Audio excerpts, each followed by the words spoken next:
एक बार जोरदार तालियों से एक सालों साल का स्वागत कर रहे हैं।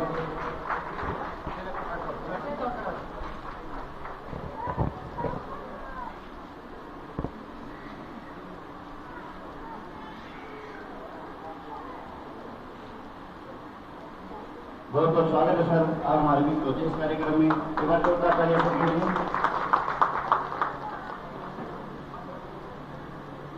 तो जैसा निश्चय भाई एक बार सभी से अनुरोध है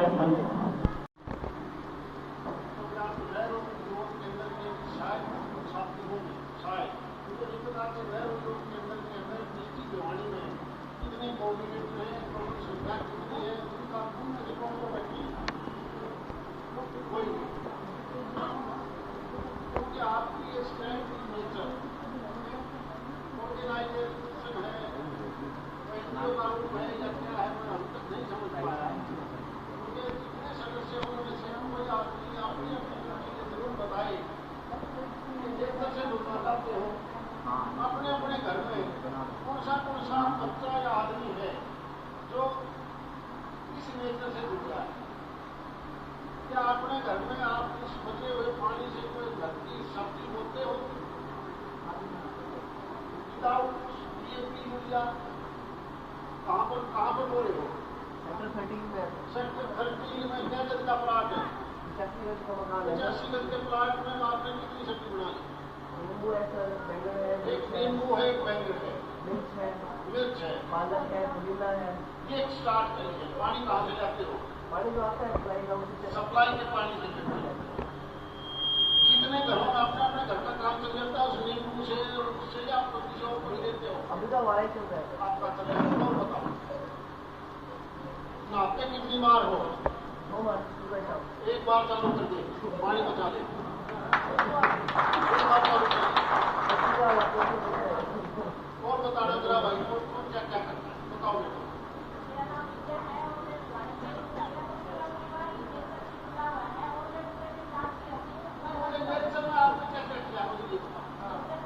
पहली बात आप खाना कहाँ से खाते हो? क्या बच्चे कहीं फास्ट फूड तो नहीं खाते? बिल्कुल रोक लगाओ। अगर वो फास्ट फूड खाएंगे तो जहर खा लेंगे, फिर हम एकदम से शुरुआत कर रहे हैं। कहाँ से आप खाद्य पदार्थ गेहूँ आटा सब्जी जाते हो? कहाँ से लाते हो? कहाँ से हो?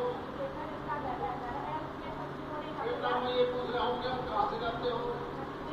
कुछ मंडी से पता करते हो कि कितना यूरिया डीएपी पड़े इसके में दाम मिलता हुआ है? हरी सब्जी में कुछ सब्जी है जो बगैर खाद के बगैर दवाई के बढ़ती है। क्यों नहीं बढ़ती?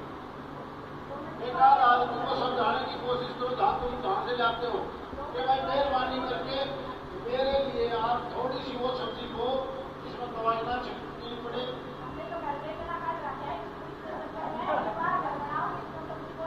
चलो ठीक है बैठो और बताओ।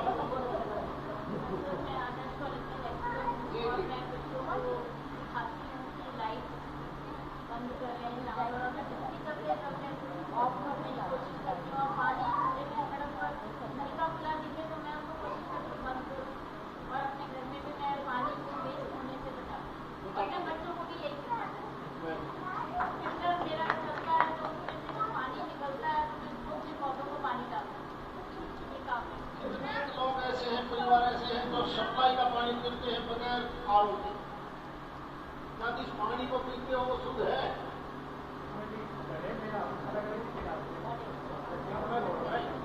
कैसे बनता है? निकालता है सिर्फ फैक्ट्री वाला है, यूरिया वाला तो नहीं। जैसे आजकल आप मुझे ये और बताओ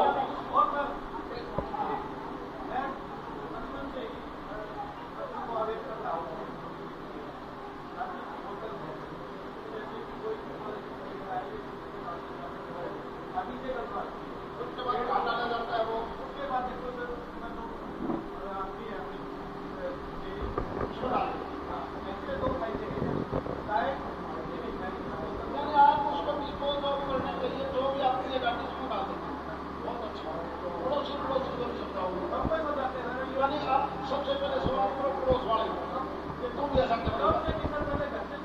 घर से बाद पड़ोस। और ये जो बड़ी क्वालिटी होती है वो दुकानदारों को बड़े बच्चों को वापस दे देते हैं इसके बाद अब तो पता नहीं है भारत है भाई, पता ही बात भारत है काम में क्या हालात क्या है काम के किसी चीज का बात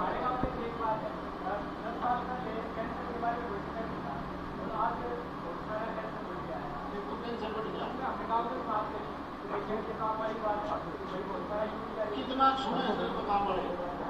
मेरे अंदाजा में भिवानी जिले में जो सबसे कम क्राइम ढाबरानी में था, सबसे ऊपर ढाबरानी में, सबसे टॉप में ढाबरानी है। कितने बच्चे क्रिमिनल बन गया बच्चों को क्यों बता कितने बड़े क्या समझा पाने में सक्षम है।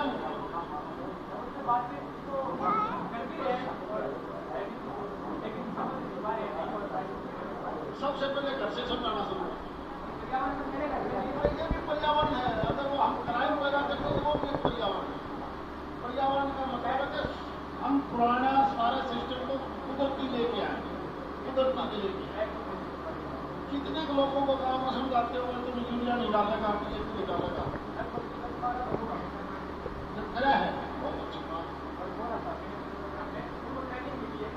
आप ऐसी जगह जाके देखोगे जो ड्रिप इरिगेशन के माध्यम से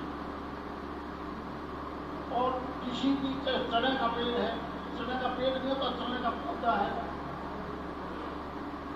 1 एकड़ में मात्र 100 ग्राम चने का बीज अगर ड्रिप के माध्यम से ऊंच से दबा देगा, 50 ग्राम सरसों का बीज डाल दो, मात्र 500 लीटर पानी एक फसल से बगैर खाद के वो टपका सिस्टम से करोगे तो 20 मिनट सरसों भी होगी, 20 मिनट चने भी होगी। क्या कहीं जाके देखो ईश्वरवाद जब जाओगे तो रास्ते में बना रखे हैं, उससे तुम्हें पता लगेगा कि और के लिए रोड के ऊपर कि हम कम पानी से बगैर खाद के और देशी चना भी सरसों कैसे उत्पादन बढ़ा सकते हैं। अब जब आप पर्यावरण पर लगे तो इन चीजों को भी स्टार्ट करो। गुड़गांव रहता हूँ और प्याज और टमाटर को छोड़ के कोई भी सब्जी मार्केट से दुकान से नहीं आती है। पूरा तो मेरे घर के सामने है, 100 गज जमीन खाली पड़ी है जिसपे प्रॉपर खेती होती है।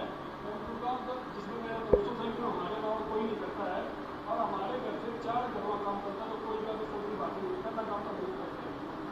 दूसरा काम मैंने लेकर हमारी रामगढ़ के सोसाइटी में उसमें सारे जो गाड़ी होते थे उस गाड़ी में इतना पानी करता थे तो सबको बताते सब लेकर गया है कि एक बाल्टी लेते हैं, एक बाल्टी से आपने उसको साफ करना है, 1 बाल्टी आपको यूज देगा, नहीं तो कहते 20 बाल्टी उनकी सोसाइटी में सेक्टर 15 पार्टी में होगी 15 पार्टी और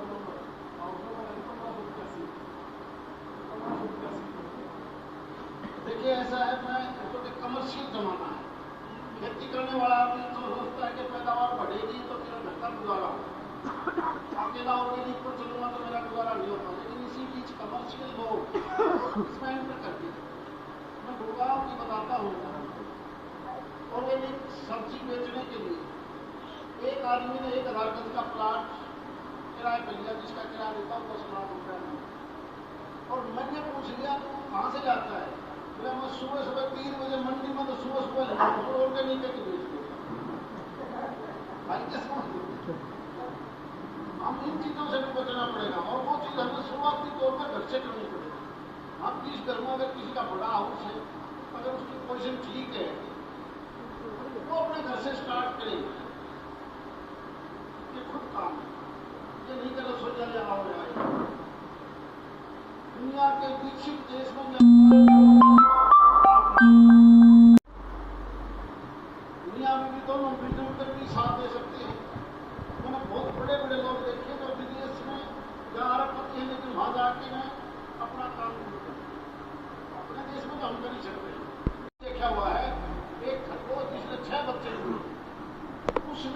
जमीन में से उतना ही स्पेस बनाया ताकि 24 घंटे के बाद जब इसने बंद करूँ तो वो ऑक्सीजन से जिंदा रहे। लेकिन हम ये ध्यान नहीं देते कि जिस कमरे में सोते हैं वो कितने घंटे की ऑक्सीजन है। इसलिए आपकी ये शुरुआत अच्छी है। मैंने क्योंकि टाइम 12 बजे भेज दिया गया, आज मेरी मजबूरी होगी, इसलिए तुम्हारे पास कभी दोबारा आऊँगा। और जब भी ये कोई प्रोग्राम करते हैं मान सम्मान केवल पेड़ को जमा करो और चंद्र चंद्र दूसरा हो। और क्योंकि नेहरू युग के अंदर भी इसमें सारे देश में इसके सेंटर है। बिल्डिंग केवल भिवानी में है, हरियाणा केवल 2 जगह है। हमने उनको भी कहा कि इस बिल्डिंग को दोबारा से ठीक करो और इनकी संख्या जरूर तो पता करो कि तुम्हारे पास इस जिले में नेहरू युग केंद्र के सदस्य कितने हैं और तुम्हारे से जुड़ के मेरे घर पर बैठे हैं। मैं एक प्रोग्राम करके आता है, इसलिए फिर दोबारा तुम्हारे बीच में आऊँगा। बहुत बहुत बधाई।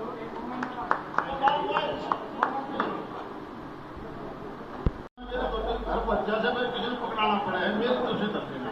बहुत बहुत बधाई